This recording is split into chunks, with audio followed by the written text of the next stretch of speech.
Hey folks, welcome back to Modern Country Living. I'm Sean. Today I'm going to go buy something for my table saw. Since I've purchased that table saw, I've had it for several years. I actually have a video on how I like it, a setup of it. You can check that out. But I needed a dust collector. It gets pretty dusty in here when I am running it. I do try to use another shop vac under there. But it does knock the dust down a little bit, but it's not as effective as a true dust collector. So today I'm gonna go to Harbor Freight. I joined the Inside Track Club. I have a couple gift cards, and there's a pretty good price on their 70-gallon, 2 horsepower, I think, dust collector. So let's go see if we can pick one up. I'm gonna drive Baby Yote.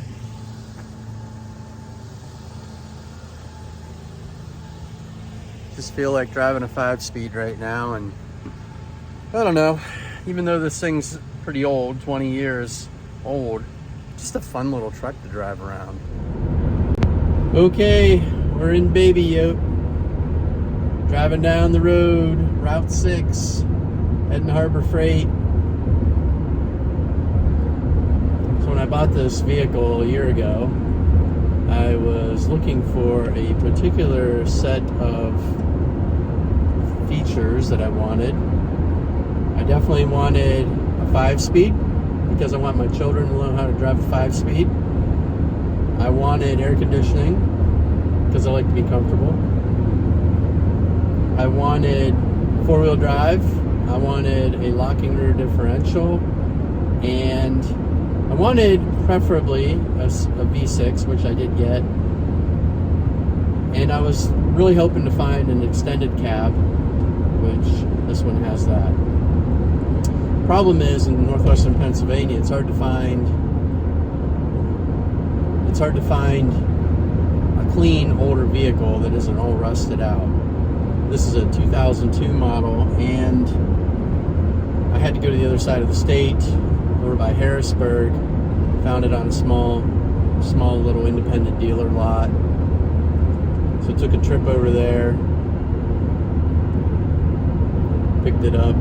Actually, I took my Super Duty over with a big trailer because I just wasn't sure, driving 4 hours plus with a new vehicle that's 20 years old. Who knows, right? What's going to happen?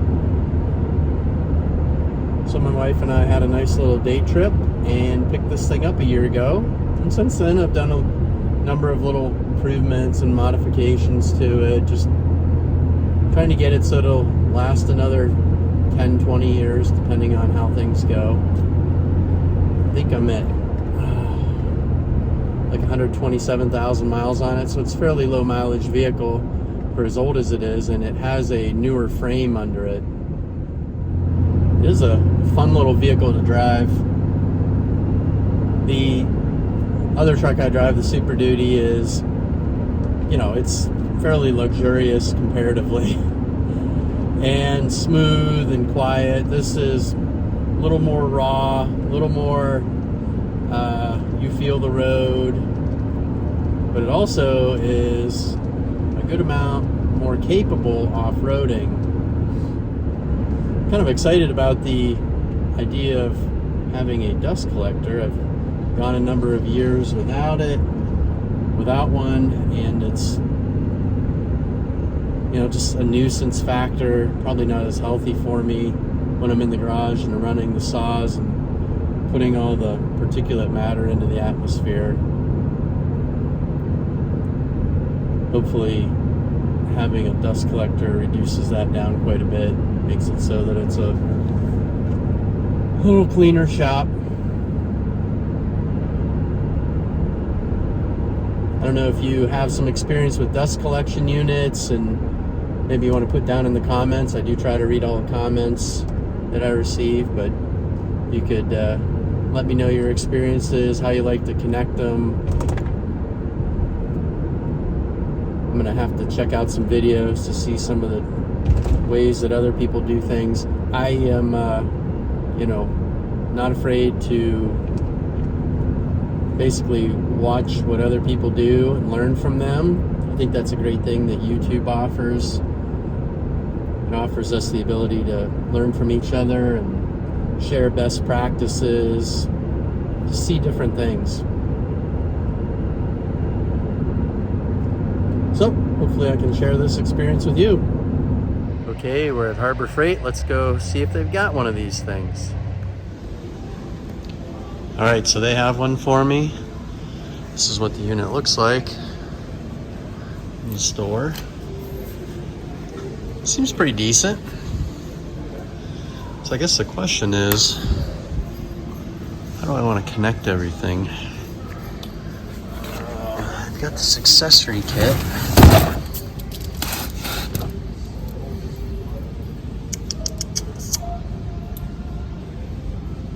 I might have to do one of these, I guess, as well. Don't grab the stuff. Over here.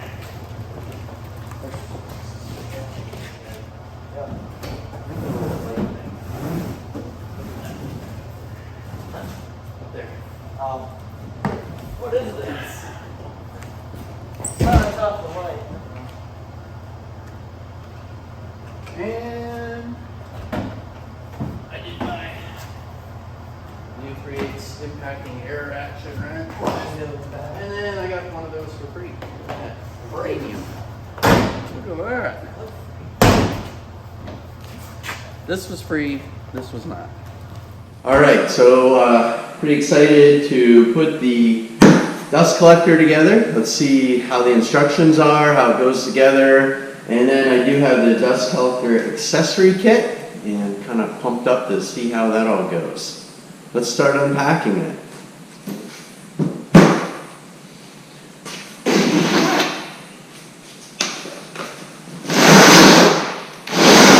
So one of the things people don't realize with these straps, sometimes people think you got to get a knife, right? But if you find where they're sealed together, often if you grab around the back and pull, that's as easy as it is right there.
Okay, so it looks like we're going to start with the base plate and casters. We're going to assemble the casters to the base plate. And then we're going to attach the collector support to the base plate. What that is. One of these things. Do that for all those. Then we're going to put the fan housing on. All right. Okay. Looks like we got the basic understanding of how this thing is going together. All right, get the last couple of these attached.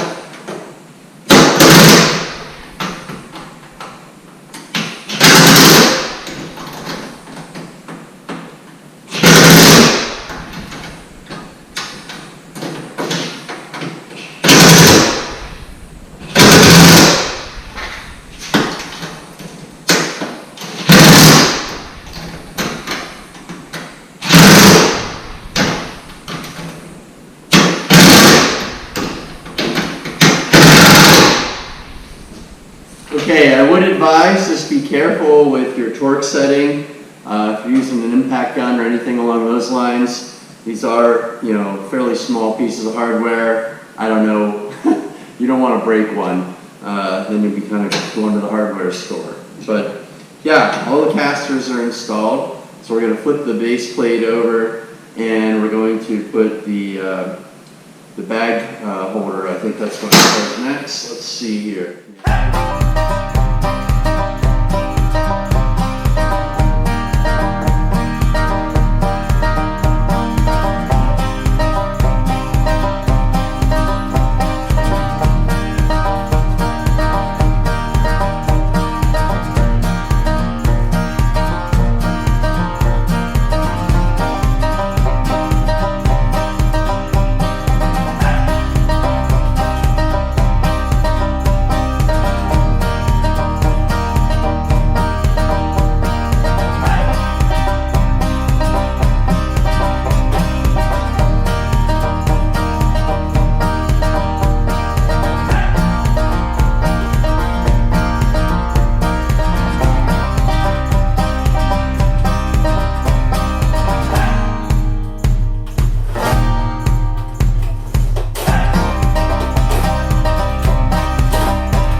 The instructions in the hardware don't quite line up correctly as I read it. So what I figured out, these longer version of these bolts is going to be used, these are going to be used for mounting the motor. So 4 of those. I believe these are for mounting the takeoff plate. And all these I think are going to be used for the hardware, you know, to mount the motor base plate. They're used for the upright supports. I think they're gonna fit in there for that. Yep. Okay, well, I've got it all laid out here, and that's the way I'm gonna do it. These hex wrenches are, as far as I can tell, useless at this point. Maybe that one will work for that screw there, socket head cap screw, but yeah, nothing else is used in that. Okay, let's keep going.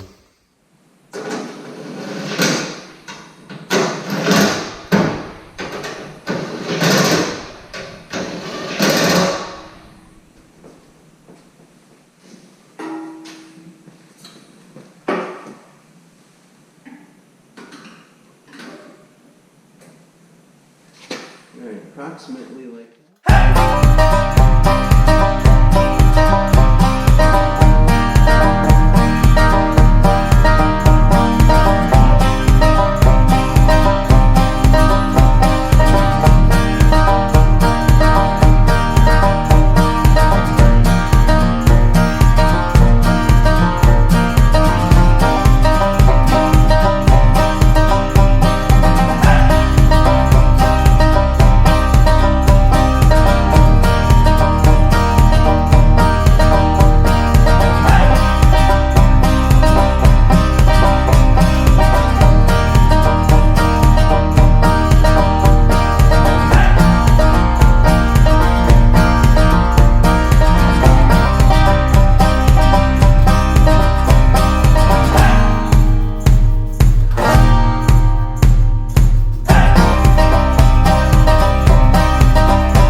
okay, so now we have the motor attached to the base plate, attached to the, well, this is kind of the, yeah, so this is the base plate for the whole thing. This is the base plate for the motor. Those are all attached. All right, so now it says, set the packing on top of the rectangular opening. I'm guessing this is this thing. We're going to find out here.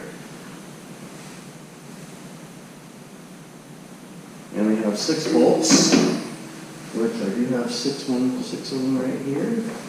Let's just go to the back and make sure that it looks like what we're doing. It's kind of flexible and it's been balled up a little bit, so let's get it kind of put back into shape.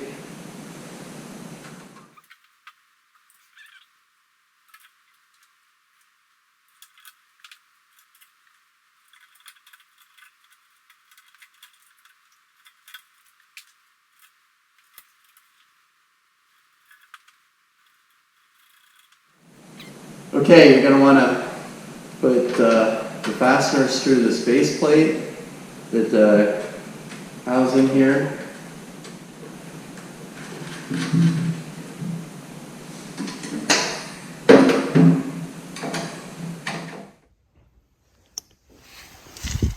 So we fasten this base plate to this base plate using these bolts with washers.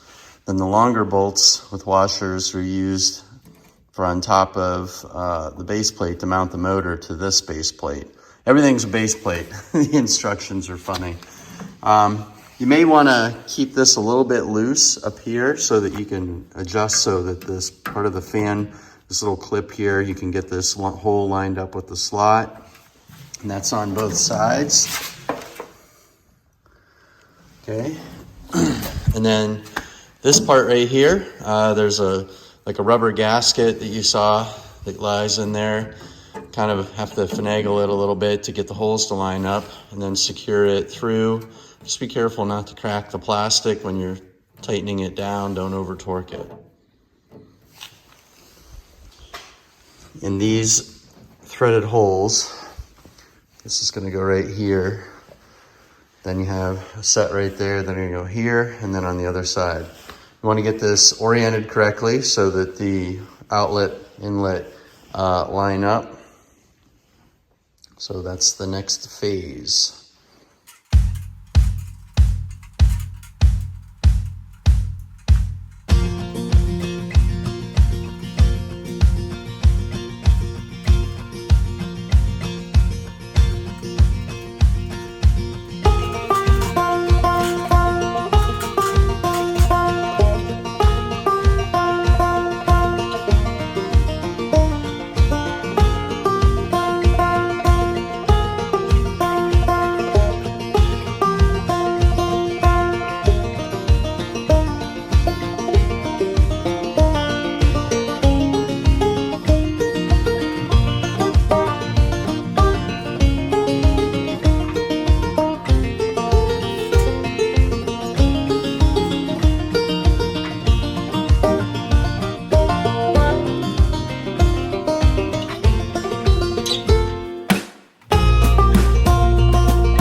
So I fed this strap inside the filter. There's a hem here that's hollow.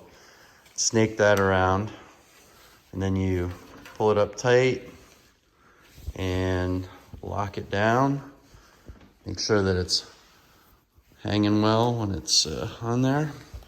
Then the collection bag, just got it kind of temporarily up there, and I'm going to strap it down now. So I better put the handle on, because it looks like I got to get to the back side of it. So I'll put the handle on before I put the filter on. Filter, collection bag. And see how it straps in. The one thing I think would have been a little bit nicer is if they had moved this bracket up a little further, giving yourself a little more room around here, but it seems to work. I I guess the next thing is to plug it in and see if it actually does what we want. Here we go.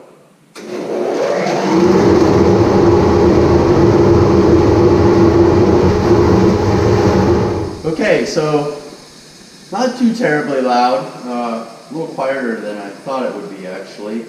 It took me about 50 minutes to put it together. Part of the challenge was just lining up all the hardware. The instructions and what it says aren't necessarily lining up, so lay out all the hardware, all the screws, bolts, you know, all that good stuff. Make sure you have a decent game plan, but it goes together fairly easily. All right, I'm going to make a series of test cuts. I'm just using some pine right now, just turn it into some campfire wood, but got my my Grizzly table saw, got it connected to the new dust collector. Let's see how it works. Let's get the dust collector turned on.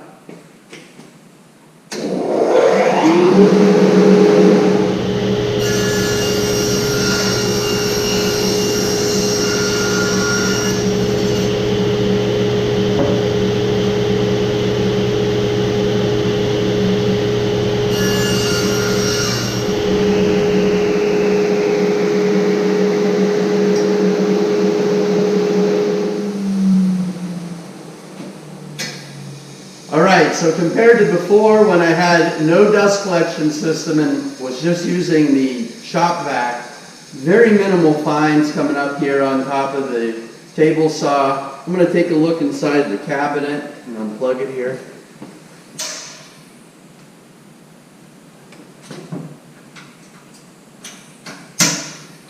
It definitely is evacuating the cabinet, pulling it into the bag. And the bag has little wood particles in it, so I think we have success. Some things I want to figure out. How do I want to move this thing around so that I can use it with my saw over there? I use that saw a lot. It generates a lot of dust, so I'm thinking about how I can locate this over there pretty easily. Maybe run the hose along the back and have a little collection system. Maybe even build a hood around the compound miter saw so that I can really get all the dust I can and not have it going into the rest of the garage. So there you have it. This is it. The Harbor Freight dust collector, 2 horsepower. I think it's like 1500, 1600 CFM. I'll put it down in the comments. Put a little banner across. I know some people say, okay, why Harbor Freight? You know, the cost point was very attractive, it was available, and I wanted one. So I had some gift cards to use, and I joined their Inside Track Club, gave me a nice discount on the unit. I'm not a commercial user of this equipment, it's not going to get used every day, but when I do need to use it, I want to have something that's effective, and it seems like that's going to be an effective unit for me. Compared to like Grizzly, I was looking at Grizzly models. They were several $100s more.